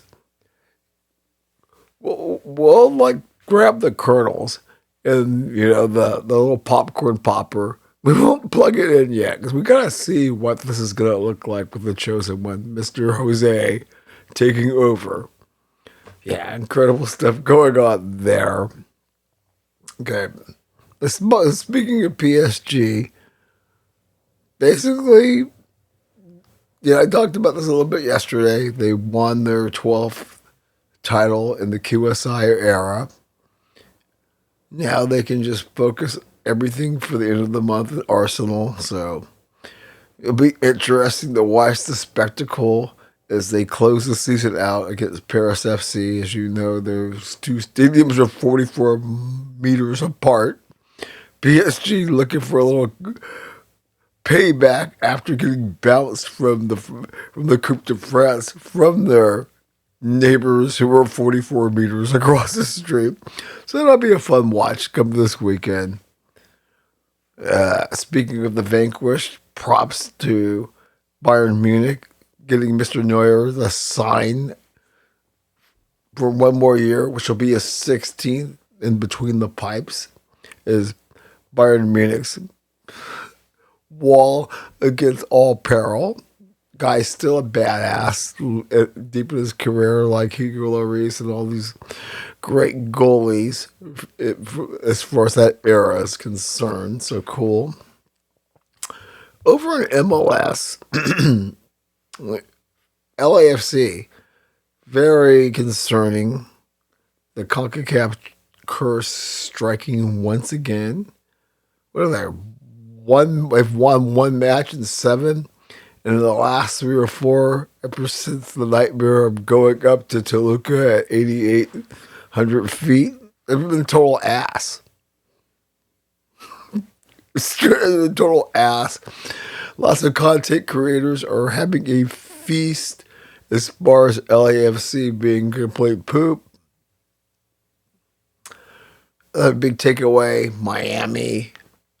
rallying to beat FC Cincinnati, with Messi getting a hat trick. Imagine that. The Sounders taking down San Diego. That's kind of huge. No, not San Jose, I mean. Kind of liking what I'm seeing with Red Bull New York. In New York City, there's some interesting storylines that are happening right now. But I think the biggest story is how bad LAFC is. You can imagine how proud their fan base is. And really, there's a lot of disillusionment with this club. Yeah. Okay, what else do we have?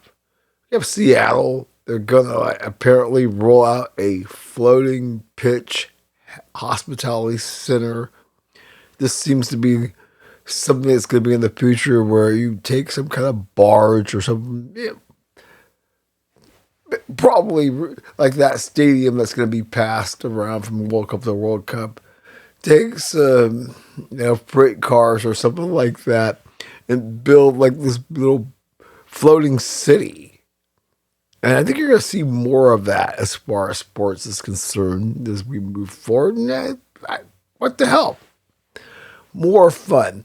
It's going to cost you a lot of money and probably be a pain in the ass to be a part of this experience. But if this is what you do you, as they say. All right, folks. I mean, we're really cooking this first. Oh, wait, there's one more. Jeez, I know. Look down at the outline. There's so much going on as far as the pitch goes, and this will keep you updated. But I think it's interesting. Carlo Ancelotti, not only did he re-up, I believe, through the next World Cup, so 2030, so he's going to be in charge as far as Brazil's national team is concerned. Apparently, he wants to, have a little old school flavor.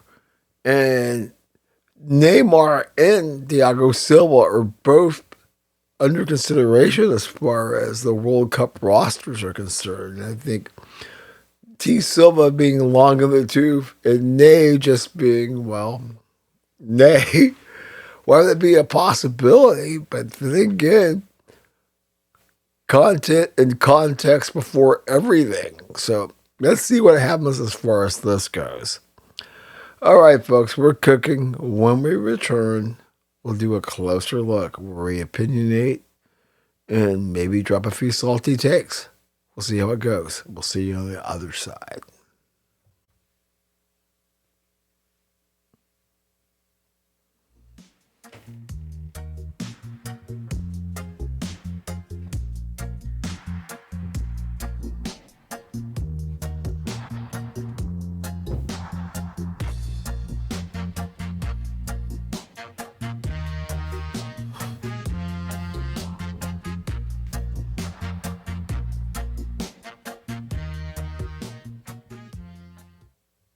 All right then. Back in the Foxhole. Foxtrotting in the Foxhole, episode 314. Your faithful host, Ken Harlan here. Ice cold chillin' like Kavicha Karpachkal, yeah. Dude, that guy has been cooking it so much since he came to PSG. Yeah, he's my guy. Anyway, we've come to that point in the Foxtrotting in the Foxhole podcast where it's time to opinionate, talk a little trash, editorialize, get our closer look on. Where are we going this week? Well, let's see here. We'll just start rambling and see where it goes. I mentioned Dion earlier, a.k.a. Coach Prime, as some of you all call him, but my. The level of absurdity when it comes to, as I said earlier in this series, about all roads of, idolatry, insanity, pass through Cleveland and Boulder, and Mr. Sanders coming out talking about his son going through hell between the draft and his first season and how torture it was. And I thought, going through hell, a Nepo baby, we're not going to disparage the kid's talent because he may have a chance or not. We'll see what's going on with Todd Monken and what kind of program they're rolling out in Cleveland. But I'm so offended by going through hell when his fall through the draft had plenty to do with you being a helicopter parent or the perception which you did nothing to defuse. So wasn't it kind of a hell you both created? And maybe, because I don't care, the sample size we saw last year doesn't say shit. Okay? Let's stop kidding ourselves, because we can always take something. We can take chicken poop, put it in the air fryer, the pressure cooker, or the microwave, and somehow come out with chicken salad or some kind of chicken pasta that's consumable. So stop it with all this nonsense. And this whole torture thing. He still has a job, unlike Shiloh, who's got to, make a comment about Mary Kay Cabot just to be relevant for his platform so he can pay off all the stupid lawsuits because he's an ass clown. Am I lying about that? Anyhow, I just find it so fascinating.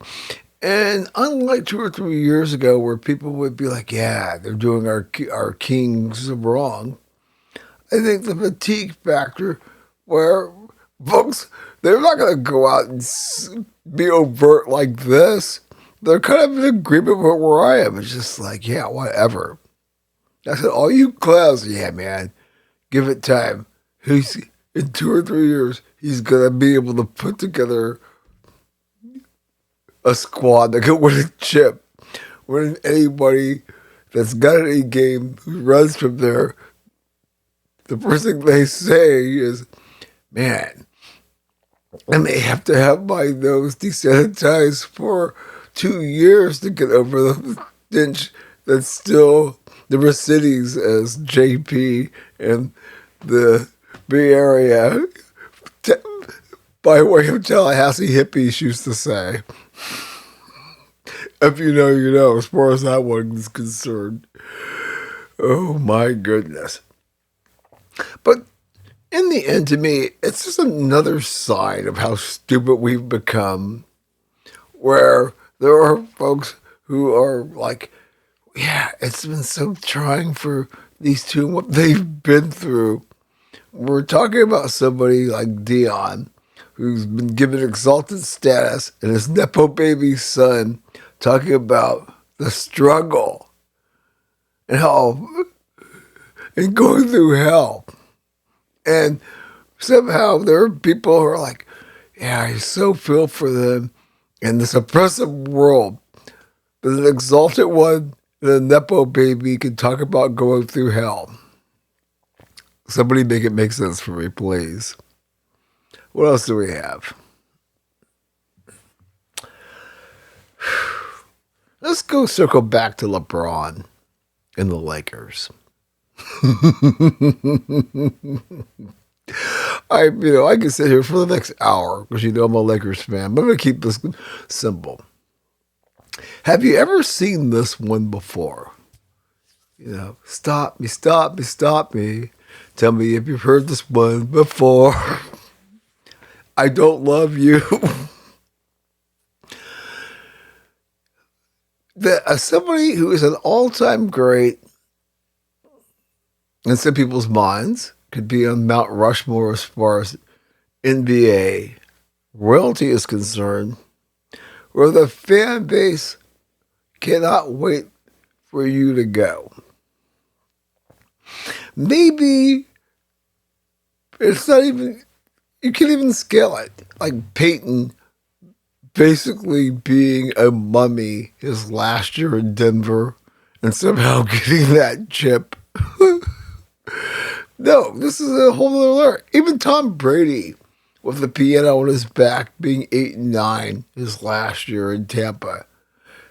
This is far more weirder, and I think you have to truly understand the psychosis that is Laker Nation, Celtic Nation, the Warriors to us, and the Bulls to a lesser extent, but teams that really defined NBA history. You know, the Celtics obviously, as much as it pains me, their swap, and the Lakers were part of that. And then the Lakers picked up the mantle and created their place as well in terms of the narrative. And as I said earlier, with him only having a COVID championship to walk away from, but I can't get past. I've never seen anything like this of somebody of his stature and what he's accomplished and what he's meant to the game. Like him or not, he's meant a lot to the game. A very divisive figure, not beloved in the way that Magic, Larry, and obviously MJ. Not even the way Curry is. And I was like laughing, listening to Big Smitty, who represents the younger generation's views, and Coach JB, slightly younger than me, but has a similar mindset, kind of arguing, where Curry's place is. And I'm like, no, Curry, he's in the second tier. And LeBron might be in the second tier when it's all said and done the way I see, especially because the back nine has not been that glorious, and that should count. Just because you can sit there and stat pad doesn't add your legacy. Getting swept, like I said yesterday on Aftershocks, his legacy's set in place. But I've never seen something like this where somebody of his stature, where you can make the argument, he's not on my Mount Rushmore, but when they decide to claim the credit a few meters away, he'll be on that one, no question. Let me circle back to this last point on our way out of this segment. So I talked about this yesterday in Aftershocks, and this requires to go to the spice cabinet and season the dish a little bit more. But isn't it crazy about the brand being more push than the content?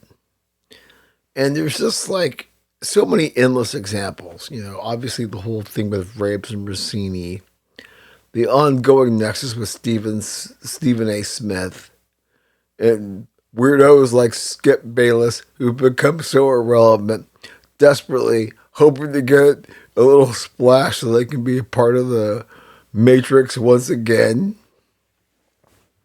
But I'm sitting there thinking, when you see guys like Matt Barnes, who should not have any relevance, getting interviews with the Michelle Obamas and whoever else, part of the culture, right?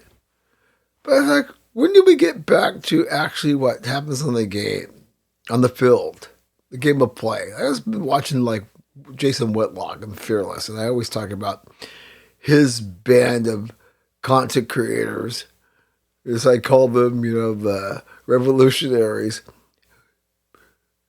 sequestering in the hills, waiting to make the run on Havana, late 1958. And I sit there and look at all of this nonsense that even they have going on, where the content they're creating is kind of stale. It's more about these weird narratives that have nothing to do with what goes on in the field. 'Cause one of the things I will say about the wackos who are covering Caitlin Clark, there's 4 or 5 live streams tonight, which is making me laugh. All these simps are weirdos. At least they're doing something that's relevant as opposed to these folks who have just gotten caught up in this weird content before everything. And it's their content as opposed to what drew us to them in the first place. And to me, that's really a sad commentary of where we are, where this is getting more smoke and shade than the actual competitions. I mean, the actual competition that drew us to this ecosphere, it's getting more and more relegated by the bullshit that we really shouldn't give two iotas about. Okay. We are going to cut away from this. When we come back, we will do NFL Report, TMCA time, and get you out of here. And I will saunter into a fabulous Friday evening. Because after all, we are TGIFing it. All right, we'll see you in a moment.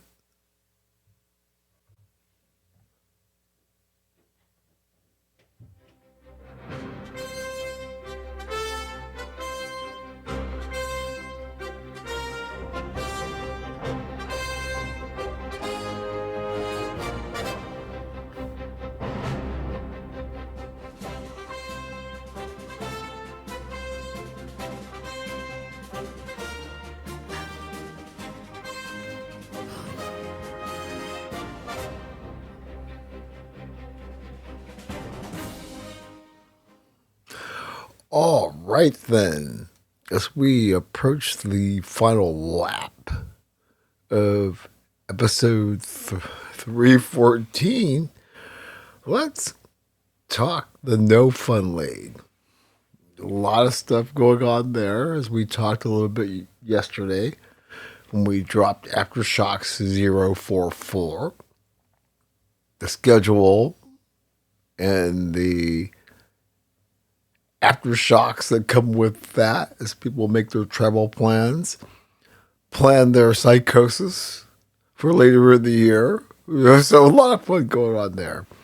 A lot of stuff going on away, as I just spoke about in a closer look, as far as the game that goes on in the boardrooms.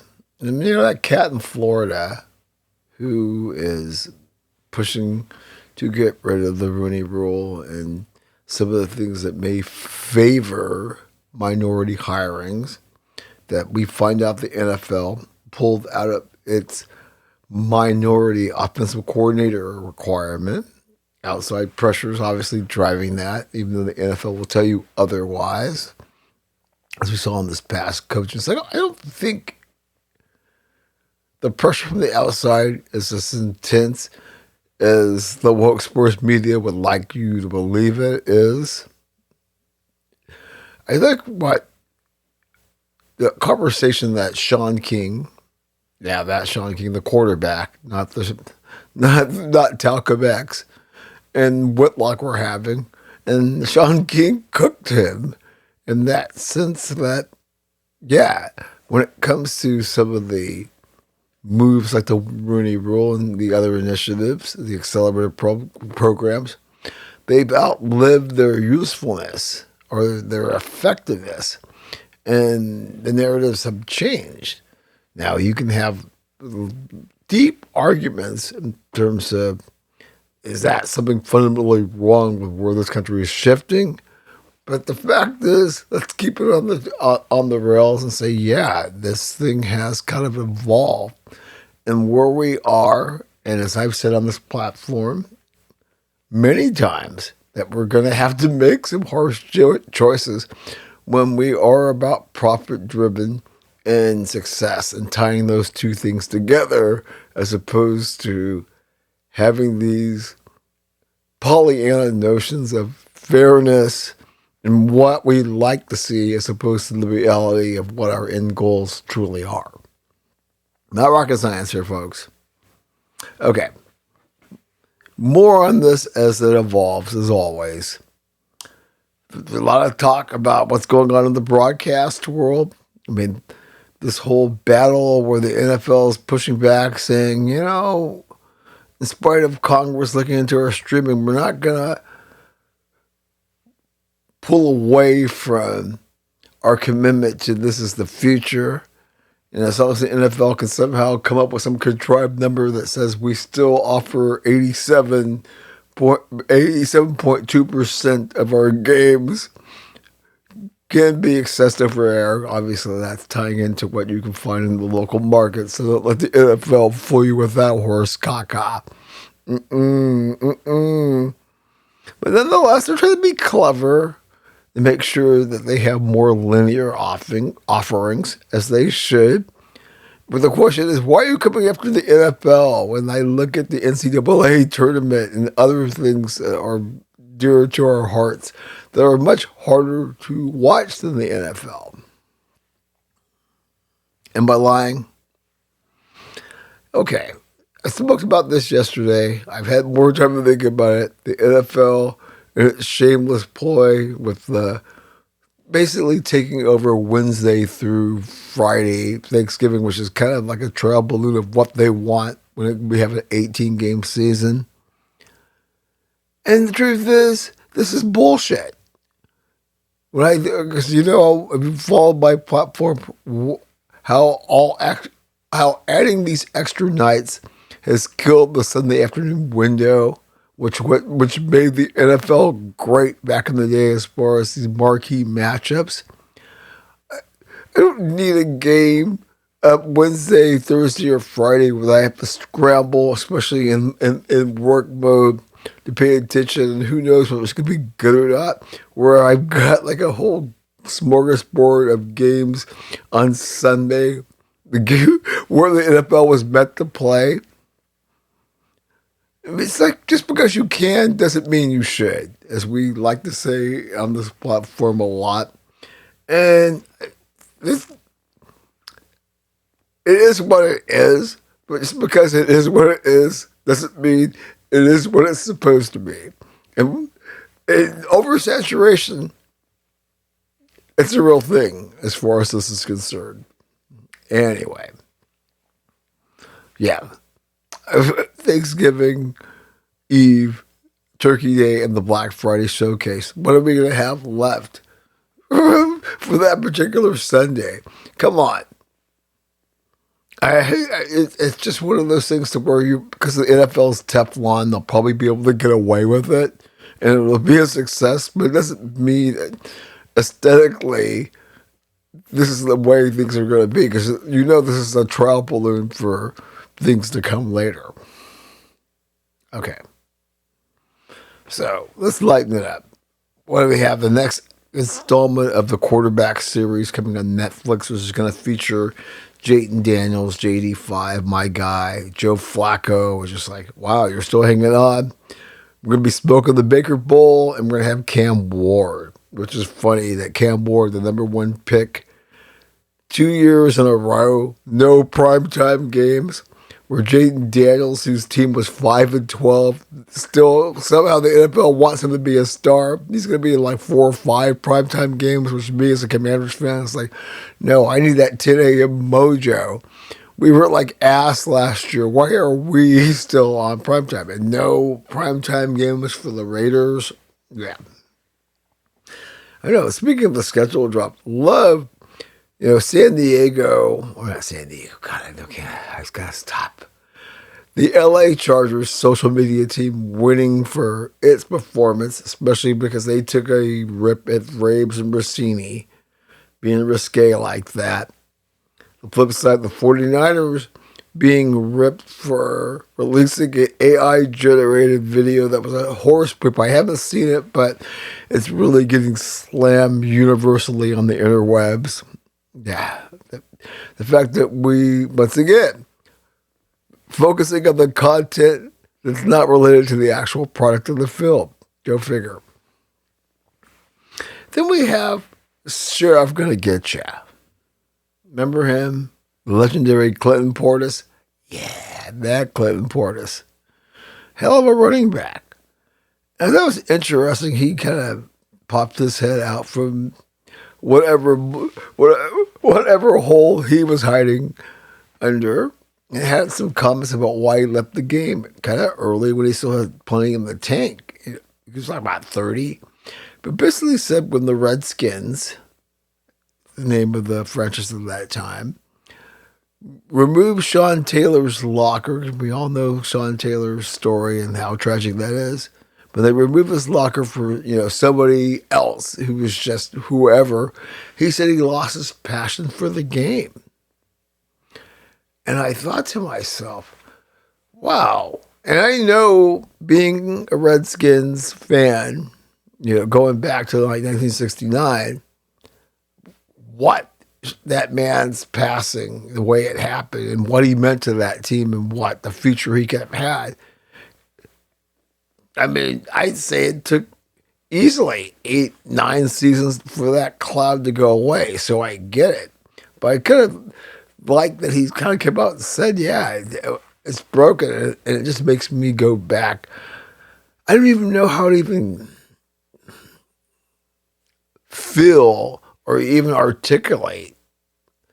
But it's just something that, as a fan, it definitely resonates with me to somebody say that. Because I've always been in a weird spot when it comes to like the myth of Sean Taylor. And, when I consider the standard of what you accomplished, which in the end is just like the legend's better than the actual product itself, no matter how exciting and intimidating he was. And so I know this is me talking about something that's kind of close to me, but to me, it's still a fascinating thing. And you hear someone like Clinton Portis basically say, yeah, they removed this locker, I didn't want to play anymore, and just kind of walked away from it all. All right, anyways, let's lighten it up here. I don't know if this is just gimmicky. So, okay, there's a station in Cincinnati that changed its call letters to WKRP. Anyhow, they are the official rock and roll station of the Bengals. And I was thinking, is that just a gimmick, or are you actually going to be doing the games? Because wouldn't that be something for Bengals games to be on WKRP? 2026 should be giving us more than we ever asked for. Stay tuned about that. Something we don't want to be happy or anticipating. Insiders say expect more commercials on the red zone in the future. Oh my gosh, you know what they say. You give somebody a little taste, we're making a little money, well, they're going to want a few more drinks. Inevitable, right? All right, folks. The trucks from the foundry came much earlier today because, they're supposed to do this podcast in the afternoon, but it's now, 11:35. So, point being is the stainless steel bowls that contain the smelliest varieties. They've been sitting out, even though it's a little cool outside, it's pretty rancid. So we got a special batch of the stainless steel bowls for those folks whose deeds during the week earn that distinction, or them being who they be, as we like to say. It's TMCA time in the Foxhole. Consult the Wire, the Tommy Carcady era, to know exactly what I'm talking about when it comes to the stainless steel bowls of the smelliest varieties that come in complimentary, regular, and XL sizes. Oh yeah, hazmat time it is once again. I'm going to give the NFL 3 XLs. In your nonstop greed with the international holiday nonsense that you're killing the Sunday window, which made the NFL great. The late Sunday afternoon window, I mean to say. You're a behemoth. Stop trying to figure out ways to get more money. I mean, to the point where the product, it's not even diluted. What you're doing right now, when it comes to the oversaturation. But yeah, that's worth 3 XLs to me. I'm going to give 2 XLs to the clown that threw a vinyl disc at Eric Clapton and it struck him where he walked on the stage and said, F you guys have no encore. How do you get a vinyl disc in there? And how are you just like, hey, I'm going to throw it at one of the icons of rock and roll? Like, what the F were you thinking? Okay. They were going to give complimentaries all around and an XL for these clowns. That this is a comedy show in a nice theater in Monterey, of all places, Monterey, California. Brawling, acting like a bunch of ghetto kings and queens. Really? A comedy show, you're supposed to be laughing. Well, I'm just sitting here watching the highlights of Caitlin Clark cooking tonight. But it's all about my girl Sonia Citrone, okay? Anyways, sidetrack. But brawling at a comedy show? Yeah. Okay, I'm going to give 3 XLs on this one. 3 XLs. DeAndre Ayton wearing a domination chain after being a 2-ball bitch in the series with Oklahoma City, and you're going to have your bling talking about domination? Really, y'all? What kind of player are these guys? If I got swept, nobody would hear anything from me for 3 months. And you're wearing a chain that says domination when you played like a 2-ball B? Wow. I mean, you played like a lamb in that series. Complimentaries all around. I'm not even going to give it an XL for the Hall of Shame, but this is a complimentaries all around for Giants and Dodgers fans doing what they always do, this time in Dodger Stadium. Once again, thinking you can go to the Octagon. Why are you showing up in the ballpark in this day and age wanting to fucking do battle? Man. Okay. I'm going to give 2 XLs. One to the kid and one to Kirby Smart. This is like University of Georgia defensive back Jamarly Riddle being the latest to get busted for felony speeding and drug possession in Athens. I mean, what kind of program are you running up there, brah? And the idea that folks can't have somebody drive for them, or when they do drive, they got to be an asshat in the process. Come on. Okay, I haven't had time to unpack this, but this is so salacious. I guess these jockeys, they were in the Kentucky Derby, going to ride in the Preakness, but no, the Ortiz brothers being caught up in a legal cockfighting ring. I know cockfighting is a cultural thing, but maybe you might want to like put that shit on ice for a minute, especially around the major events in a sport that doesn't get a lot of shine. Just a thought. Okay. How do I handle this one?